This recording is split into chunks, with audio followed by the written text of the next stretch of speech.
Predator spawn. Don't. Stay down.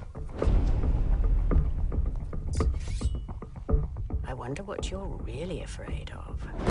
It's a very exciting time for me. We're just putting the finishing touches to Uncharted 3 back at Naughty Dog. We're based out of Santa Monica in California, and as you might know, Uncharted 3 is the third game in the Uncharted series. I've been lucky enough to work on the whole series, and I've got to say that what we've put together with this game is something pretty special. Oh, careful now. Wouldn't want you to melt. Same cocky little shit. So this game, of course, follows the adventures of Nathan Drake, who is a contemporary treasure hunter. This time, Nathan is on the trail of the lost city of Uba.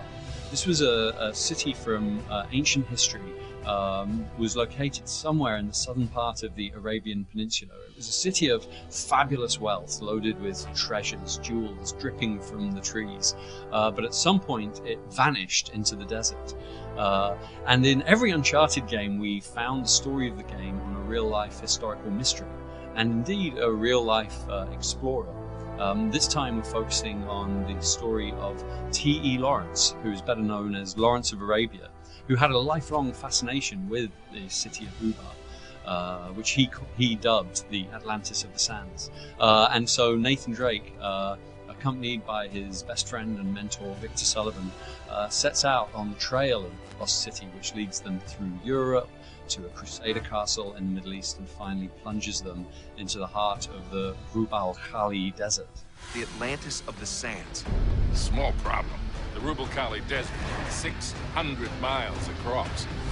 I like the immeasurable wealth part, anyway. Well, we've worked really hard, of course, in every Uncharted game. We try and push out the bounds of what's possible in terms of video game technology on the PlayStation 3. We have an amazing team of engineers and artists and audio people at Naughty Dog who have really pulled out all the stops to do some new things in some exciting areas for this game. As you say, we've developed a whole new, a number of separate dynamic water systems. The one that we showed off a little bit today, that's in the cruise ship level, is a dynamic sea technology, which creates the effect of a rolling ocean with an enormous cruise ship rolling around on it. An interesting thing to note is that some people might think that the cruise ship's driven by an animation, when in actual fact it's moving in response to the dynamic water simulation around it, so that as Nathan Drake has to try and keep his balance on the deck of the ship, it's actually in response to a physics system. It's just one of a number of new systems that we've invented for this game, including a new volumetric lighting system that lets the light play very naturally around Drake and the other characters in the game. And of course, we've continued to push the core mechanics of the game. In particular, we've worked a lot on the melee combat. We've introduced some new moves, some new stealth moves, some great new moves like the one you saw today, where you pull the pin on an enemy's grenade and leave him to his fate. Or not, or you know, the unwary player might get caught up in the glass. So it's been a lot of fun. We really expanded our toolkit and allowed us to find new ways to express these mechanics in our levels.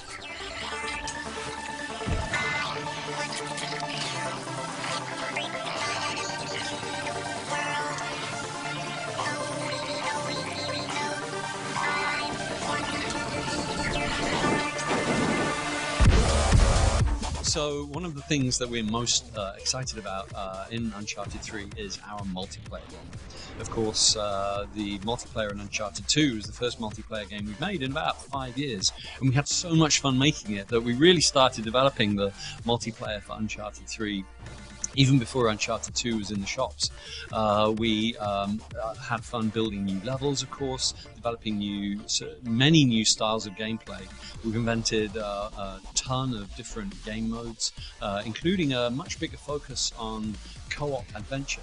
We've cooked up some new co-op playstyles, including an arena mode, where you and a friend can fight off waves of incoming enemies, but in the context of varying kind of gameplay goals. So sometimes you just have to survive, against the enemies for a set time. Sometimes you have to defend a territory and take down a certain number of enemies from within a quadrant of the map. Sometimes you have to retrieve treasures and deliver them to a treasure chest in another part of the level.